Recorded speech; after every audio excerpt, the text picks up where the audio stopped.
ठाकुर की आन गोडवाड़ के किसी गांव का गरीब मिर्तिया राठौर नौजवान पर आज वज्र टूट पड़ा जब ससुराल से पत्र आया कि 1000 रुपये लेकर ज्येष्ठ शुक्ल दूज को लग्न करने आ जाना। यदि रुपये नहीं लाए और निश्चित तिथि को नहीं पहुँचे तो कन्या का विवाह किसी और योग्य वर से करा दिया जाएगा। कोई रास्ता ना देख पाली के बनिए के पास गया और मदद मांगी। बनिए ने पूछा, कुछ है गिरवी रखने को? वो ठहरा गरीब राजपूत कहाँ से लाता? बनिए ने कागज में कुछ लिखा। लो भाई, इस पर हस्ताक्षर कर दो। कागज पढ़ नौजवान के होश उड़ गए। कागज पर लिखा था, जब तक 1000 रुपये अदा नहीं करूं तब तक अपनी पत्नी को माँ बहन समझूंगा। मरता क्या नहीं करता अपने कलेजे पर पत्थर रखकर। हस्ताक्षर किए और 1000 रुपये अपने साफे में बांध ससुराल चल पड़ा। ज्येष्ठ शुक्ल दूज को सूर्योदय के समय नवयुवक अपने ससुराल पहुंचा। 1000 रुपये की थैली अपने ससुर के सामने रखी। धूमधाम से लग्न हुआ।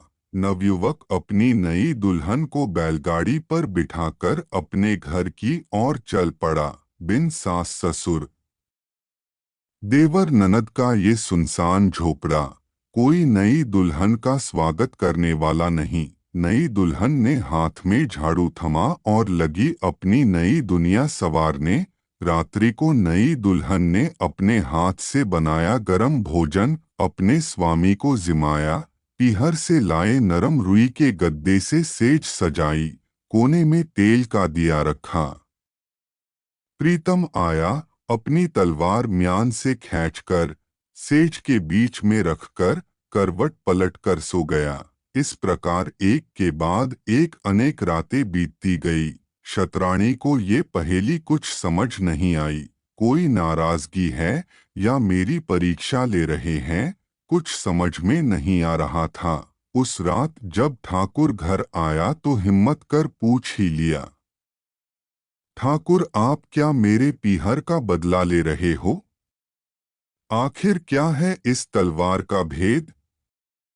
राजपूत ने बनिए द्वारा लिखा पत्र आगे कर दिया। लो ये खुद ही पढ़ लो। जैसे जैसे क्षत्राणी ने पत्र पढ़ा वैसे वैसे उसकी आंखों में चमक आने लगी। बोली, वाह रे राजपूत, मेरा तुझसे ब्याहना सफल हो गया। धन्य हो मेरी सास जिसने आपको अपनी कोख से जन्म दिया। ये लो कहते हुए क्षत्राणी ने अपने सुहाग की चूड़ियां और अपने तन पर पहने गहने उतारकर अपने पति के सामने रख दिए। बस इतना सा सब्र। क्षत्रिय राजपूत बोला, अपनी स्त्री के गहने से अपना व्रत छोड़ दूं, ये नहीं हो सकता।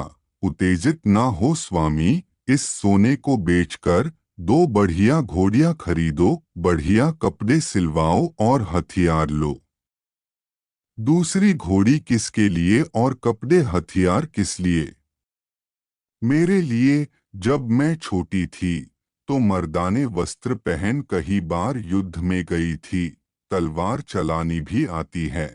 हम दोनों मेवाड़ राज्य चलते हैं। हम मित्र बनकर राणा जी के यहाँ काम करेंगे और पैसे कमाकर बनिए का ऋण उतरेंगे। ठाकुर तो क्षत्राणी का मुंह देखता ही रह गया। वेश बदलकर दोनों घुड़सवार मेवाड़ की तरफ निकल पड़े। मेवाड़ पहुंच दरबार में हाजिर हुए। राणा जी में पूछा, कौन हो, कहाँ से आ रहे हो? हम दोनों मित्र हैं और मारवाड़ के मिर्तिया राठौर है, आपकी सेवा के लिए आए हैं। राणा जी ने दोनों को दरबार में नौकरी पर रख लिया। कुछ दिन बाद राणा जी शिकार पर निकले। दोनों क्षत्रिय साथ में। हाथी पर बैठे राणा जी में शेर पर निशाना साधा। निशाना सही नहीं लगा।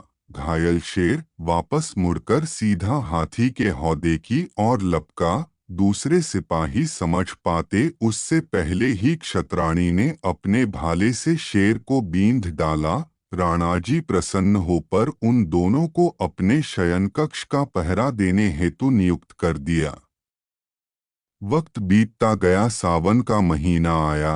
हाथ में नंगी तलवार लिए पहरा देते दोनों राजपूत। कड़कड़ कर बिजली कौंधी, गड़ गड़ कर बादल गरजे। हाथ में तलवार लिए पहरा देती क्षत्राणी अपनी पति को निहार रही है। विरह की वेदना झेल रही क्षत्राणी के मुंह से अनायास दोहा निकल गया। देश वीजा पियु परदेशा। पियु बंधवारे वेश जेदी जासा देश में। तौदी बांधवा पियु करेश। महारानी झरोखी में बैठी सुन रही थी। सुबह हुई, महारानी के दिल में बात समा नहीं रही थी। उसने राणा जी से कहा, इन राजपूत पहरियों में कोई भेद है। रात ये बिछुड़ने की बात कर रहे थे।